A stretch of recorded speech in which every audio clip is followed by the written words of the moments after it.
Oliver stood at the entrance of the Kilvrathi residential pod, his fingers nervously adjusting the translation collar around his neck. The iridescent door shimmered before him, and somewhere beyond it waited his best friend Lena and her mother, matriarch Shavin. It had taken 3 standard years of friendship before Lena had extended this invitation, and Oliver understood the gravity of it. Humans didn't just get invited into Kilvrathi homes. The door dissolved into particles of light, and there stood Lena, her crystalline features catching the artificial sunlight of the station's main corridor. Her species always reminded Oliver of living sculptures, all sharp angles and translucent skin that shifted colors with their emotions. Right now she was cycling through nervous purples and excited golds. "Oliver, you came." Lena's 3-fingered hand reached out, and Oliver clasped it gently, still mindful of the strength difference between their species. "Wouldn't miss it for anything," he said, stepping inside. The interior was unlike anything he'd seen before. Walls that seemed to breathe, furniture that molded itself to whoever approached, and the peculiar scent of ozone mixed with something floral he couldn't quite identify. Then she entered the room. Matriarch Shavin was everything the diplomatic reports had described and nothing like Oliver had imagined. She stood nearly 8 feet tall, her crystalline form more opaque than Lena's, speaking to her age and status. Her surface showed deep blues and grays, colors Oliver's xenobiology courses had taught him indicated wisdom and authority among the Kilvrathi. "Human Oliver," she said, her voice resonating through his translation collar with harmonics that made his spine tingle. "You honor our dwelling with your presence." Oliver bowed in the Kilvrathi fashion, hands crossed over his chest. "The honor is mine, matriarch. Thank you for welcoming me." What happened next would puzzle Oliver for weeks to come. Shavin's surface rippled with a color he'd never seen documented, a strange mixture of green and silver that seemed to pulse. She moved around him in a slow circle, not threateningly, but with an intensity that made him feel like a specimen under examination. Lena watched nervously, her colors flickering between concerned orange and hopeful yellow. "Sit," Shavin commanded, gesturing to a formation that shaped itself into a chair. The meal that followed was elaborate by Kilvrathi standards. Energy-rich mineral suspensions, compressed light formations that dissolved on the tongue, and for Oliver's benefit, actual protein-based food that Lena had specially procured. They ate in relative silence, and Oliver noticed Shavin watching his every movement, the way he held utensils, how he chewed, even how he wiped his mouth. "Tell me, human Oliver," Shavin finally spoke, setting down her crystalline cup, "why do you befriend my daughter?" The question caught him off guard. "Because she's brilliant and kind, and she saved my life during the cargo bay decompression incident." "Reason," Shavin said, her colors shifting to that strange green-silver again. "Humans always have reasons. Your species calculates, plans, strategizes. Even your friendships are transactional." Oliver felt his face flush.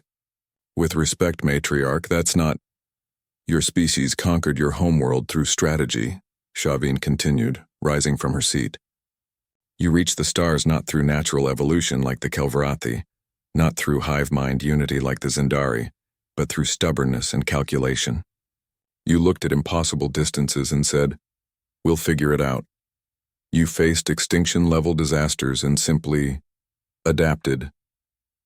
Lena's colors had gone pure white. Shock, Oliver remembered. "Mother, please," but Shavin held up a hand. "When the Crix Armada attacked Station 17, do you know what the other species did? They evacuated, ran, accepted the loss. But the 47 humans aboard? They stayed. They fought with mining equipment and cargo loaders. They turned civilian shuttles into missiles. They held the station for 6 hours until reinforcements arrived." She was directly in front of Oliver now, towering over him. "So I ask again, why does a human befriend my daughter? What is your calculation?" Oliver stood, meeting her gaze despite the height difference. His heart was pounding, but something in Shavin's strange colors and the way she'd recounted that story made him understand. This wasn't hostility. This was something else entirely. "There is no calculation," Oliver said quietly. "I'm friends with Lena because when I first arrived on this station, scared and alone, she sat with me in the observation deck for 6 hours while I processed my transfer grief. She didn't have to. There was no advantage to it. She did it because she's good, and I'd die before I let anything happen to her. Not because of strategy, but because that's what humans do for people we love. The room fell silent. Shavin's colors cycled through patterns Oliver couldn't begin to interpret. Then slowly her surface shifted to warm golds and gentle blues.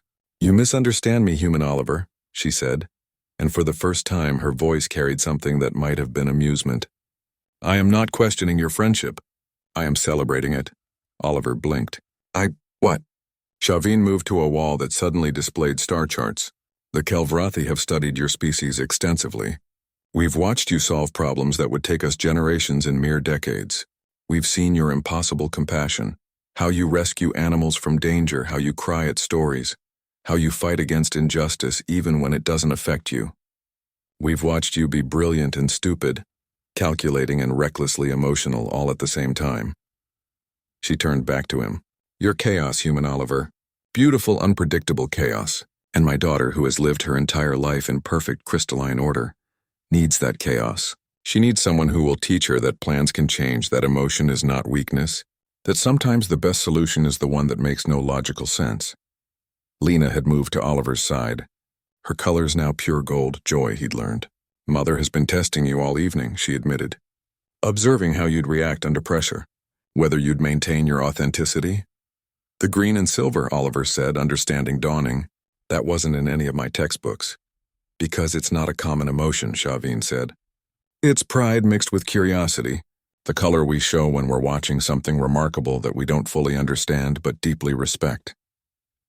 She placed her hand on Oliver's shoulder, and despite the crystalline hardness, there was gentleness in the gesture.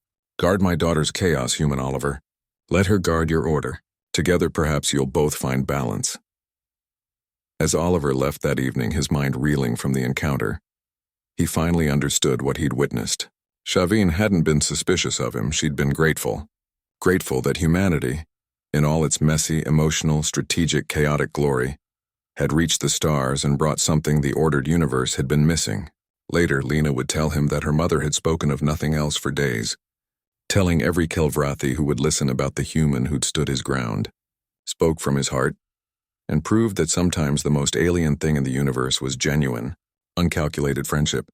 And wasn't that the most human thing of all?